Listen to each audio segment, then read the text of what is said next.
पूरा करने के बाद में तमाम लोगों ने इस संसार के लिए अच्छा कार्य किया, लेकिन अगर संसार चक्र नहीं बढ़ता, आदरणीय विवेक जी, संसार चक्र अगर नहीं बढ़ता तो वो भी महापुरुष इस संसार में नहीं पैदा होते।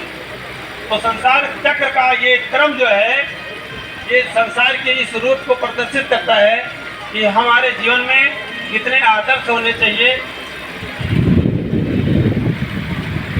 हेलो, क्या करने के लिए खड़े हो भैया, बताओ क्या करने के लिए खड़े हो? हाँ, कहाँ पे खड़े हो? तो यहाँ रहो ना, जब देख रहे हो मंच पे हम बैठे हुए हैं तो बार बार डिस्टर्ब कर रहा है। कितने लोग फोन लगा रहे हैं? कोई जरूरत नहीं, हम मंच के पास आओ। जब तक लड़की नहीं आ रही यहाँ पे तैयार होकर के, तब तक ये समय मिला हुआ है।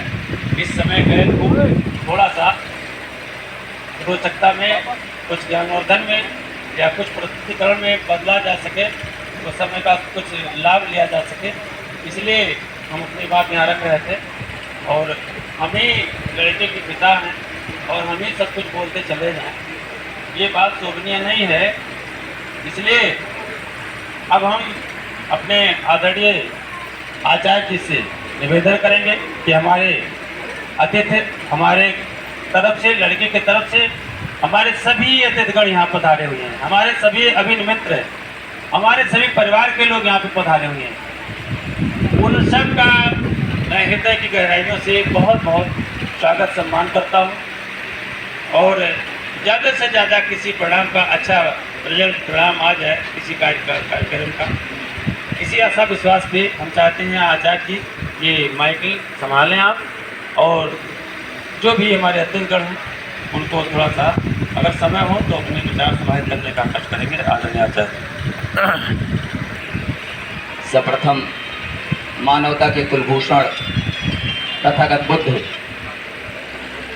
की सम्यक क्रांति को नमन करते हुए राष्ट्र निर्माता लौह पुरुष सरदार वल्लभ भाई पटेल की वैचारिक क्रांति को नमन करते हुए बोधिसत्व बाबा साहब डॉक्टर अंबेडकर के कारवां को नमन करते हुए आज यहाँ माननीय राघवराम वर्मा जी की सुपुत्री और माननीय संतराम वर्मा जी के सुपुत्र का परिणय संस्कार होने जा रहा है। परिणय संस्कार सामाजिक जीवन का एक महत्वपूर्ण संस्कार होता है। परिणय संस्कार के बगैर सामाजिक संरचना अधूरी रहती है, और सामाजिक संरचना को पूर्ण करने के लिए परिणय संस्कार उसमें एक महत्वपूर्ण संस्कार। और आप देख रहे हैं कि तथागत बुद्ध के जीवन में भी परिणय संस्कार का अवसर आया था, और उन्होंने परिणय संस्कार के उपरांत गृहस्थ जीवन, सामाजिक जीवन और अनागारिक जीवन, भिक्षु का जीवन क्या होता है, इसका हम सबको उन्होंने संदेश देने का कार्य किया। तो यह जो संस्कार हो रहा है कि एक मानव दूसरे मानव के द्वारा समाज को कैसे विकसित करेगा, दो परिवारों के संस्कार कैसे एक समान होंगे, दो परिवारों के आचार विचार, रीति रिवाज, तीज त्योहार कैसे एक दूसरे के लिए जो है अपने हो जाएंगे, इस संस्कारों के द्वारा जो है यह स्थापित करने का कार्य किया जाता है। जैसे कहा जाता है प्राणी ग्रहण संस्कार, तो प्राणी ग्रहण संस्कार में जो है दो प्राणियों के साथ जो है जीवन जीने का संकल्प प्रतिज्ञा की जाती है। सबसे पहले जो है कन्या के द्वारा प्रतिज्ञा होती है, उसके बाद वर के द्वारा प्रतिज्ञा होती है, और कन्या के माता पिता, वर के माता पिता एक दूसरे के प्रति जो है समर्पित भाव से एक दूसरे को जो है अपने पुत्री को, अपने पुत्र को समर्पित करने का कार्य करते हैं।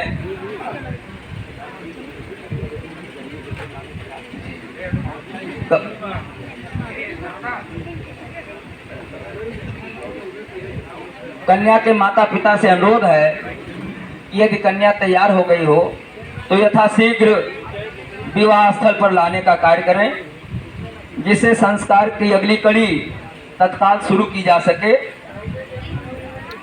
तो संस्कारों की कड़ी में मानव का जीवन संस्कार के बाद एक निखार आता है, उसके जीवन में एक नए नियम और निर्देश का पालन करना पड़ता है।